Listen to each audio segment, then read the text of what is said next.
माँ इंद्राक्षी जय अम्बे। इंद्राक्षी धाम में दर्शकों आप सभी का हम हार्दिक स्वागत करते हैं। आज के दिन जिन जातकों का जन्मदिवस है, मैरिज एनिवर्सरी है, उन सभी को हमारी तरफ से बहुत बहुत शुभकामनाएं।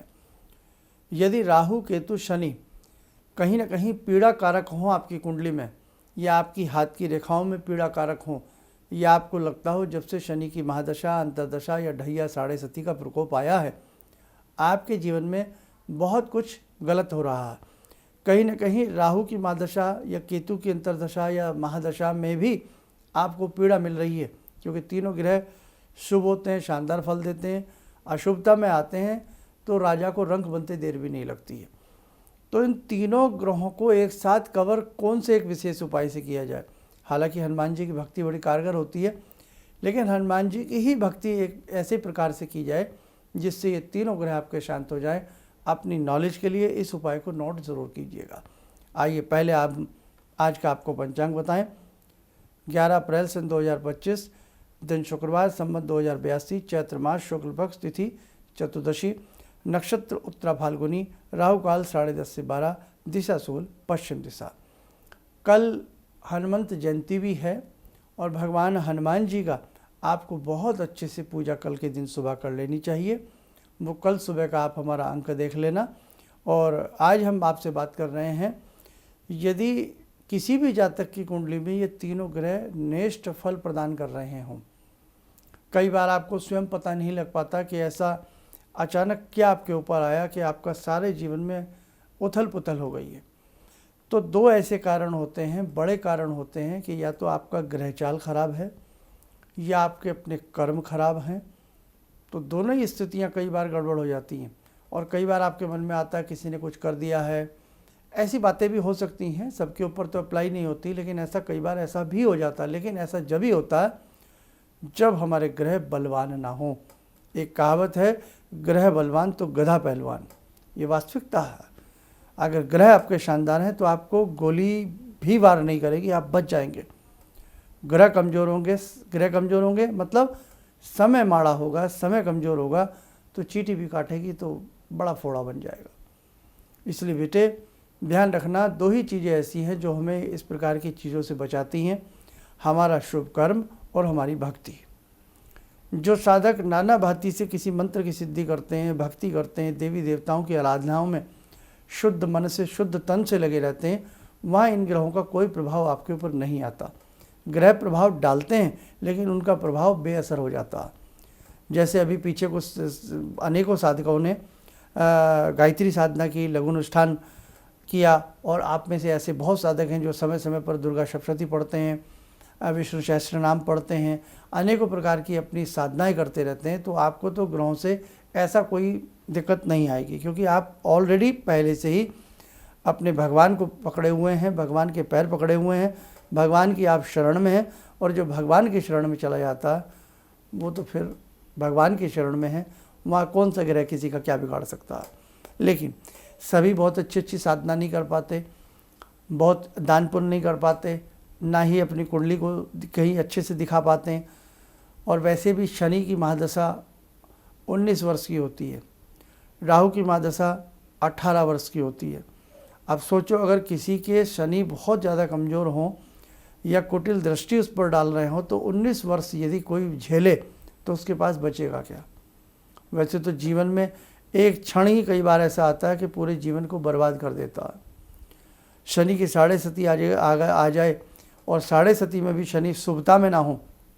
ऐसा नहीं होता कि साढ़े सती हमेशा अशुभता के लिए आती है। जैसा उस ग्रह का स्टेटस होगा आपकी कुंडली में, जैसा उस ग्रह का बल होगा, वैसा ही फल आपको वो ग्रह देगा। हाँ, अब शुभ फल में है, शुभ स्थिति में शुभ फल देगी साढ़े सती, अशुभ स्थिति में तो अशुभ देगी। अब बात अशुभता की हो रही है। अब साढ़े सती चली 7.5 साल के लिए तो क्या होगा साहब, अशुभ स्थिति हो गई, बचेगा क्या, तिल तिल कर करके पिसने वाली बात हो जाएगी। तो उस समय दो ही रास्ते हैं, या तो किसी अच्छे विद्वान व्यक्ति के परामर्श में जाकर के अपनी अच्छी साधनाओं को करिए, अच्छे मंत्र करिए, अच्छी दुर्गा सप्तशती को भाव से करिए, चाहे गीता पढ़िए, चाहे आप रामायण पढ़िए, बहुत अच्छे से, बहुत अंतर मन से आप भगवान से जुड़ जाइएगा, हमारा कल्याण हो जाएगा, क्योंकि हम भगवान की शरण में आ गए हैं।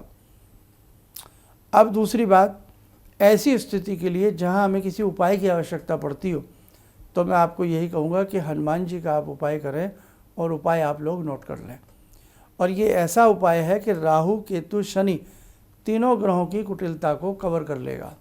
क्या करना है, इस उपाय को शुक्ल पक्ष के मंगलवार से शुरू करना है। महीने में 2 पक्ष होते हैं, कृष्ण और शुक्ल। शुक्ल पक्ष के प्रथम मंगलवार से इस उपाय को शुरू करें। 2 केले ले लें, मुट्ठी भर चने लें और थोड़ा सा गुड़ लें और 4 मुखी वाला दिया लें। चाहे आटे का प्रतिदिन बना लें या आप उसका बना लें, मिट्टी का दिया ले लें, उसमें 2 बत्ती क्रॉस करके डाल लें। शुद्ध तिल का तेल होना चाहिए, जिसे मीठा तेल कहते हैं, या गोघृत गाय का घी होना चाहिए। लेकर के किसी भी हनुमान मंदिर में जाएं, कुछ पुष्प ले लें, जाकर के हनुमान जी को प्रणाम करें और प्रणाम करने के उपरांत सबसे पहले दीप जलाएं, चारों बत्ती वाला। चारों बत्ती को दीप जला लें और दीप जलाने के उपरांत हनुमान जी के चरणों में थोड़े पुष्प हों तो पुष्प जरूर चढ़ाएं। गुड़ चने का भोग लगा करके 2 केला हनुमान जी को अर्पण कर दें। यदि मूर्ति छोटी है तो उनको एक जनेऊ भी ले जाएं, यज्ञ पवित्र, वो भी उनको पहना दें। फूल की माला ले आ सकते हैं तो एक फूल की माला उनके गले में पहना दें। साथ में एक चीज़ बताना भूल गए, 5 तुलसी के पत्ते वो भी ले जाएं। 5 तुलसी के पत्ते भी उसी प्रसाद के साथ आप लोग रख दें और वहीं बैठ करके हनुमान जी के श्री चरणों में बैठ करके आप ओम राम रामाय नमः, ओम राम रामाय नमः इस मंत्र की 3 माला या 5 माला करें। माला नहीं आती तो टाइमली 10 से 12 मिनट इस मंत्र को, ओम राम रामाय नमः को आप पढ़ें। पढ़ने के उपरांत वहीं उनके श्री चरणों में बैठ करके 5 बार हनुमान चालीसा का पाठ करें। ऐसा बेटा आप 40 दिन लगातार करें।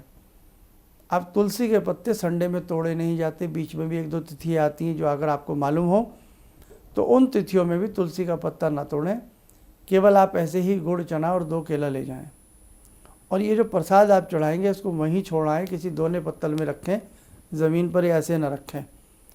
दोने खरीद लीजिएगा, उसमें अपने रोज़ रखें, ले आएँ।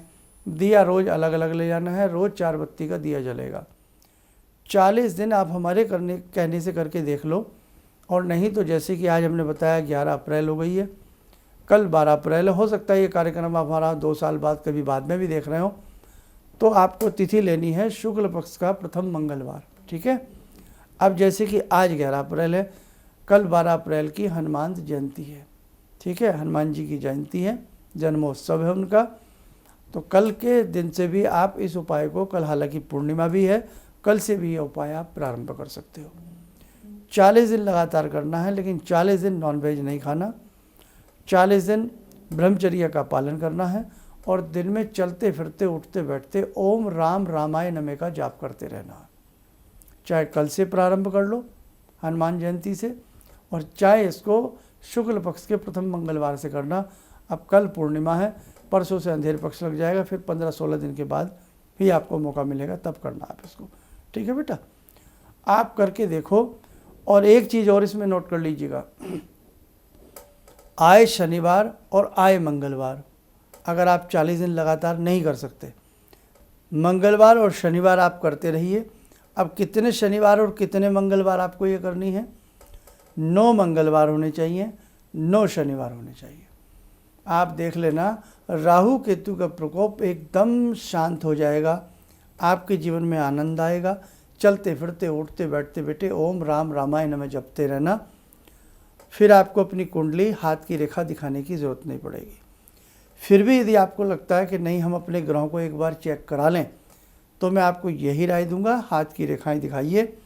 हाथ की रेखा दिखाने के लिए आपकी डेट ऑफ बर्थ, टाइम, किसी चीज़ की आवश्यकता उसमें नहीं होती है, क्योंकि बहुत लोगों के पास समय में कन्फ्यूज़न होता है, डेट ऑफ बर्थ में कन्फ्यूज़न होता है। तो केवल हाथ की रेखाएं ही दिखा करके आप अपने और भी कोई ग्रह खराब हैं तो वो भी मालूम करके उनके भी भगवान से जुड़े हुए, भगवान से जो साधना उपासना से जुड़े उपाय होते हैं वो करिए, वो हमेशा लाभ देते हैं। कई बार आपके मन में आता है मैं नीलम पहन लूँ, मैं पुखराज पहन लूँ, तो एक तो महंगे बहुत हैं, ये लाखों लाखों रुपए में आते हैं, और उसके बाद डुप्लीकेसी का बहुत डर रहता है, कहीं डुप्लीकेट तो नहीं पहन लिया, कांच तो नहीं पहन लिया, अंदर से टूटा हुआ तो नहीं पहन लिया। लेकिन भगवान की साधना संसार के समस्त रत्नों से कीमती है, महारत्न है भगवान की साधना। इसलिए भगवान से बड़ा कोई रत्न नहीं हो सकता। तो इसलिए आप रत्नों की तरफ ज़्यादा ध्यान न दे करके भगवान की साधना उपासना करेंगे, आपको कार्य सिद्धि मिल जाएगी। ठीक है बेटा, चलिए आइए हनुमान जी की बात की है, जुड़ते हैं आज की ध्यान साधना में बाबा वीर बजरंगी महाराज से। ॐ अतुलितबलधामं हेमशैलावदेयं धनुजवनकृशानु ज्ञानिनामग्रगण्यं सकलगुणनिधानं वानराणामधीशं रघुपतिप्रियभक्तं वातजातं नमामि। मनोजवं मारुततुल्यवेगं जितेन्द्रियं बुद्धिमतां वरिष्ठं वातात्मजं वानरयूथमुख्यं श्रीरामदूतं शरणं प्रपद्ये। श्रीरामदूतं शरणं प्रपद्ये। रामाय रामभद्राय रामचन्द्राय वेदसे श्रीरघुनाथनाथाय सीताया पतये नमः। श्री हनुमंताय नमः। कवच बना लें, ध्यान करें, हनुमान जी का शुभ आशीष हम सबके ऊपर बरस रहा है।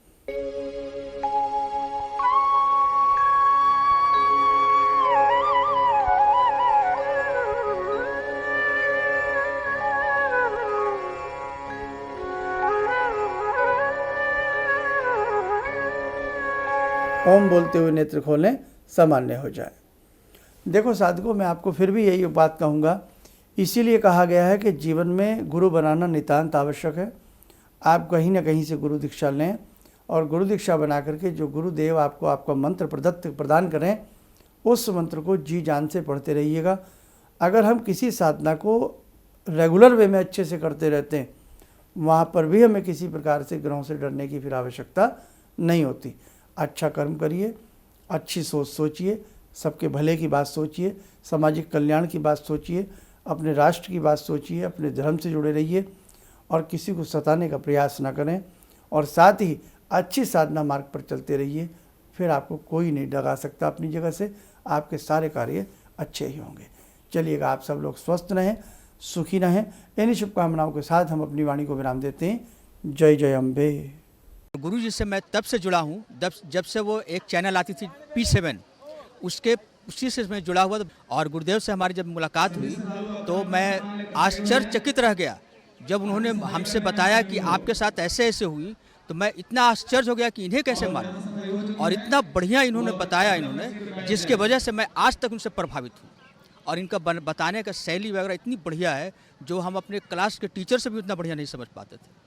ये हमें बहुत पसंद आई। और दूसरी बात कि इनके साथ जितने भी मैं जब से जुड़ा रहा, जो भी समस्या आई, मैं बहुत ही अच्छा तरह से मेरे सॉल्व होते चले गए। और आज तक मैं उनके आशीर्वाद से मैं बहुत सुखी हूँ। किसी भी समस्या के समाधान के लिए मिले प्रसिद्ध हस्तरेखा एवं वास्तु विशेषज्ञ प्रोफेसर धर्मेंद्र शर्मा जी से। नोट: शिविर में भाग लेने हेतु एवं व्यक्तिगत रूप से मिलने के लिए कॉल करने का समय सुबह 10 बजे से शाम 6 बजे तक।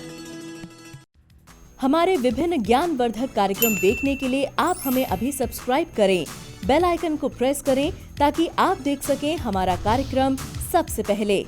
और अधिक जानकारी के लिए फेसबुक पेज को लाइक करना न भूलें।